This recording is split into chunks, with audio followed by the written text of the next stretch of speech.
Tadipatri MLA జేసీ ప్రభాకర్ రెడ్డి మాజీ CM YCP అధినేత జగన్ పై hot comments చేశారు. వైసీపీ వారు ఎక్కడ శవాలు కనిపిస్తే అక్కడ వాలిపోతున్నారని, అది రాబందుల పార్టీ అన్నారు. వైసీపీ ప్రభుత్వ హయాంలో ఎన్నో ప్రమాదాలు జరిగి వేలల్లో ప్రజలు చనిపోతే పరామర్శించడానికి కూడా వెళ్లని జగన్ ఇప్పుడు స్విమ్స్ రియా ఆసుపత్రిలో బాధితుల వద్దకు వెళ్లి రాజకీయాలు చేస్తున్నారన్నారు. మీకో న్యాయం వేరే వారికో న్యాయమా అని ప్రశ్నించారు జేసీ. రోజా తిరుమల టోకెన్స్ అమ్ముకొని బెంజ్ కారు కొనుక్కున్నారని ఎద్దేవా చేశారు. అందుకే ఎవరో రాబందుల పార్టీ అని పెట్టినారు. కరెక్టే. మీరు చాలా మంది రాబందులు చూసినట్టు వల్చర్ అంటారు. మా చిన్నప్పుడు ఎక్కడ ఏదైనా చనిపోయినా ఇమీడియట్గా వాలేడు, ఎక్కడి నుంచి వచ్చాడు మాకే తెలియదు. అలా అయిపోయింది వీళ్ళ పరిస్థితి. నాకు ఇంకోటి అర్థం కాలేదు. జగన్మోహన్ రెడ్డి గారు ఆయన పవర్లో ఉన్నప్పుడు చెట్లన్నీ నరికి చీరలు కట్టుకొని ఇది కాదుకు ఆ 5 years అట్లా గడిపినాడు. మరి ఈరోజు ఏమి సడన్ గా ఏమీ లేకుండా పోయినా అర్థం ఏమి? ఆయన పార్టీలోనే ఏదో శత్రుత్వం ఉందని నేను అనుకుంటాను.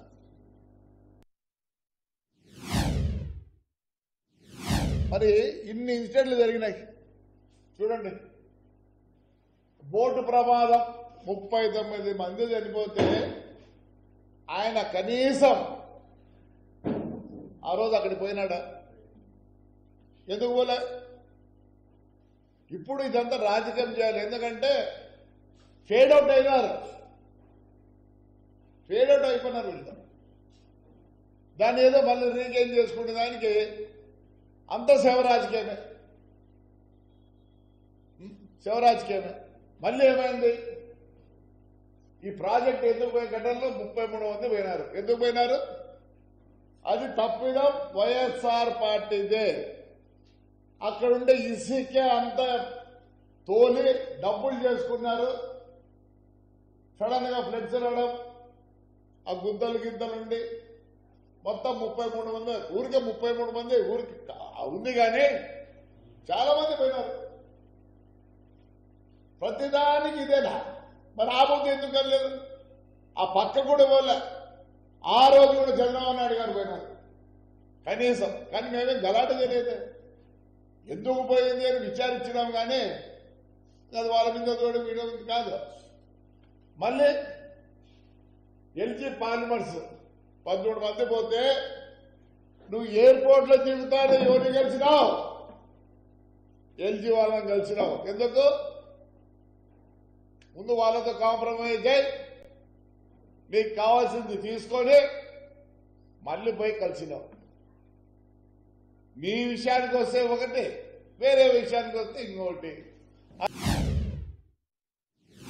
మా బస్సు యాక్సిడెంట్ అయిన పక్క రోజు నువ్వు రోజమ్మాడికి వచ్చి ఎంత గలాట చేసినారు ఆ కృష్ణా డిస్టిక్ లో.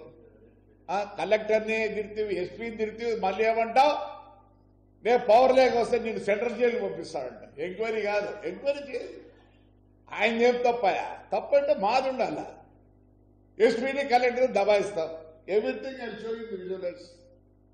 ఏం పని లేదు, పాడలేదు. మాది ఫిబ్రవరి 20 జరిగితే మార్చి 1వ తేదీ 78 మంది స్టూడెంట్స్ టూర్కి వచ్చి యాక్సిడెంట్ అయింది. ఒంగోలు బస్సు. మరి ఆ బుద్ధి రాలేదు. చెప్తేనే యు ఆర్ ఫేడింగ్ అవుట్. ఓ రోజక్క, ఒక సామెత ఉంది తెలుగులో, 7 తరాలు అంటూ 7 తరాలు ఇటు చూడమని.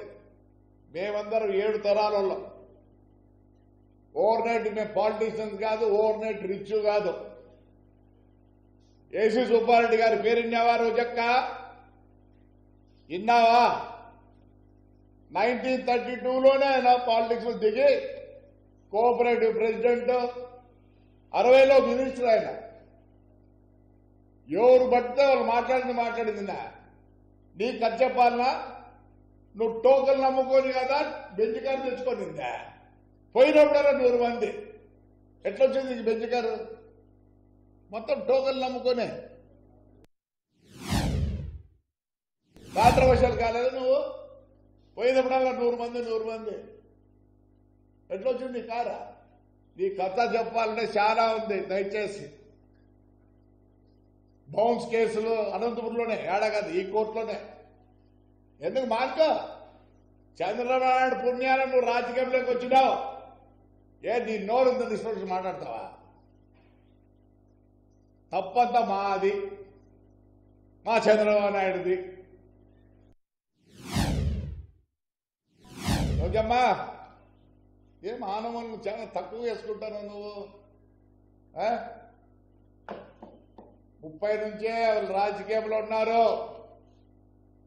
నన్ను అడిగితే కొన్ని ఫ్యామిలీస్ ఉన్నాయి, పాత ఫ్యామిలీస్. వాళ్ళలో వీళ్ళు ఒకరు.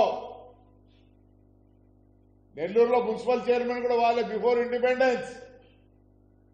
ఎవరి గురించి వాళ్ళ గురించి మాట్లాడద్దు. నువ్వు తైతక్కలు ఆడుకుంటా ఇప్పుడు వచ్చిన రాజకీయంలోకి. మానుకో ఇష్టపడినట్టు మాట్లాడతాను అందరినీ, ఈతలో మాట్లాడలేక కాదు. ఎందుకు నోరు అదుపులో పెట్టుకో. ఏమనుకుంటాను నువ్వు? పెద్దాని అని వస్తారో మళ్ళీ ఏదో చెప్తున్నారు, మన ప్యాకెట్లు ఇచ్చేదానని. చనిపోయినప్పుడు మేము కూడా పోయి ప్యాకెట్లు ఇస్తారు, కానీ ఎప్పుడు గవర్నమెంట్ మీద అగ్నేసి చెప్పని కాదు. సానుభూతితో రేపు వాళ్ళ కష్టం ఉంటుందని చెప్పి ఇచ్చిన రోజులు ఉన్నాయి. కానీ చంద్రబాబు నాయుడు కానీ మేము కానీ మీ మాదిరిగా ఇచ్చి ఇష్టపడిన మాట్లాడిస్తారా? కష్టం ఉంటుంది, ఎవరికైనా కష్టం ఉంటుంది. చనిపోయినప్పుడు కష్టం ఉంటుంది, ఎందుకుండదు? బాధ ఎవరినో ఒకరి మీద నిందేస్తాంటాం. కానీ దీన్ని ఎంక్వైరీ చేస్తే మీకు తెలుస్తుంది ముందు ఏం జరిగిందని. ఊరికి ఎవరు మాట్లాడటంలా, ఎవరో ఒక స్పృహ వచ్చి తడిపోయింది. మరి ఆయమ్మ చేంజ్ చేసుకున్నారు, ఆ గేట్లు తీసినారు. గేట్లు తీస్తే ఏమైంది? అందరు దూరినారు. అంతేగాని దీన్ని ఎవరి మీద నింద మోపొద్దండి. ఏం చేస్తాడు ఆయన? చైర్మన్ గారు ఏం చేస్తారు? ఈఓ గారు ఏం చేస్తారు? చైర్మన్ ఎక్కడ ఉంటాడు? క్యూ లైన్ చూస్తుంటాడా? కాదు కదా. దానికి ఆ పోలీసులు వాళ్ళు వీళ్ళు ఉంటారు. మరి అందుకే కదా తప్పు చేసిన సస్పెండ్ ఇవన్నీ చేసిన ఇమీడియట్ యాక్షన్ తీసుకున్నారు. రోజమ్మా తగ్గించుకో. ఇదేం డ్రామా కాదు, డ్రామా కంపెనీ కాదు, రాజకీయం. మీ నోరు వచ్చినట్లు అందరినీ అనర్థం. అంతకుముందు ఏడుతుంది నీ పెద్దిరెడ్డి అన్నారు నీకు అగ్నేష్గా ఉన్నాడని.